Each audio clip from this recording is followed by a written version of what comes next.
president who was elected in a general election. Let us not assume, I'm not fighting for President Ruto. Let us not assume or think that we don't have a president. What do I mean? Let us give him the respect that he demands, because the president is a symbol of national unity. Whatever you feel about him, the Gen Zs, let us look a good approach with a sober mind to try to reach him, so that we can avoid this violence, deaths of our people. I'm sure he will be able to listen, because things where they have reached now, he must listen. But Mr. Peter, the culture of Kenyans, I don't know if the Gen Zs here will say that most of the time the governments can only understand through the maandamano way. That's what the Gen Zs argue or arguing. Grace, I don't know. You and him, I think you are Gen Zs. Eh? Let me give you that respect, because this is your time. Let me give you hope. With Samuel here and me, we are giving you hope. This country belongs to God. We have gone through, like myself, I was a senior sergeant in 1982. I'm one of those guys who suppressed that mutiny. I've seen it all. So what we are saying here is that we should be having a sober mind. Both parties, the political leaders and the government and the Gen Zs. Let me tell you, Grace, let us revisit the sayings of our old fathers who fought in Mau Mau, who fought for the second liberation. Moi did say this, and we are forgetting it. We are very, in Kenya, we are very, we forget things. He said, siasa mbaya, maisha mbaya. This is what we are witnessing. So how do we go about it? Lastly, during the 25th demos of the Gen Zs, our president did say this, and let us take that. Instead of blaming one another, give me solutions. And that's where we are. Now, Grace, let me take you to this. I don't know whether Edwin will agree with me. It is a saying or a theory, but time will prove. The popular, and I don't think whether it's popular for now, the saying of 1 term, 2 terms, I don't know, 3 terms in camp. Let me elaborate that one, because that is one of the things that is going to solve our problems. As at now, Grace, 1 term, that popular saying that people think 2 terms, it should not arise now. It is neither here or there. That saying, whether it is a saying or a theory, the political scientists will prove me. It should come in 2027. 2 terms, 3 terms, whatever terms, the number of terms should come in 2027. That saying is very dangerous in our country.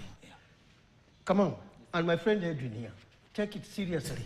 That is the saying, you will use it in 2027, not now. Now we have a president, we have a country. You understand? There's nothing you can do now to remove the elected president of this country democratically, whatever you think about it. And when you try to remove it in unconstitutional democratic ways, we are going to be in an anarchy. So, Gen Z, Mushiri, let me see. No, please, I'll sort it out. I'm his grandfather. I'll sort it out. So, whatever we are going to do, let us be very sober. Okay. Because today, Edwin is alive. My young man here is alive. But you are losing your colleagues. Violence in South Africa, the former president of South Africa, who stayed in the jail for 24 years, when he came out, he advocated for non-violence movement. You understand? So to finish, to wrap up, let me say this, Grace, with a very clear mind, to answer your question, our political leaders are sorting out badly. They are doing badly, most of them. And now, let me call upon them, the National Assembly, the members of our National Assembly, the members of our Senate, the MCA, they should now, not tomorrow, come out very clearly, going to the people and preach peace, void of political inclination, anything. Let us forget that now we are a nation. And this is the moment we shall build the nation. They should come out. What are we paying for? I have never had any politicians going out preaching what we call peace. What they do, Grace, and you are a media personnel, you know, if the government going to talk about the people, giving development issues, wanataja wale wengine. Wale wengine now in the opposition wakienda pale wanatukanana. What lessons are they teaching Edwin and my young man? What is that? They should be sober. Now wawache ulimi, because there's a power of the tongue. Now to finish up, I'm also saying our religious leaders, they are sleeping.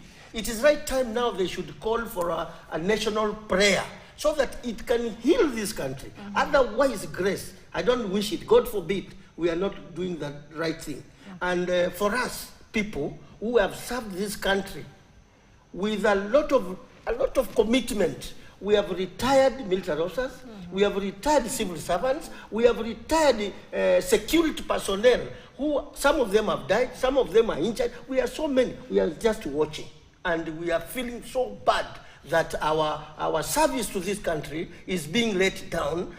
Unlike many others who are trying to spoil everything, our political leaders are facing us. Let the political leaders listen to these agencies. Okay. That is my take. Okay, Bushir, I see you are anticipating yes. to have your word. Okay. Thank you, Grace. So the retired major has reminded us of the words of the president that we should give him solutions.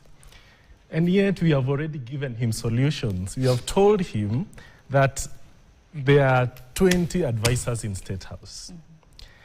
But when you look on the other side, the school feeding program is being denied money. When you look on the other side, let's say emergency healthcare, for 50 million Kenyans is around 8 billion. State House, 8 billion. So why not prioritize that money towards healthcare, towards education, towards sectors that matter to Kenyans? When we say that we need justice for the 60 Kenyans who were killed last year, and we say, let's say, institute inquest, arrest police officers who killed Kenyans last year.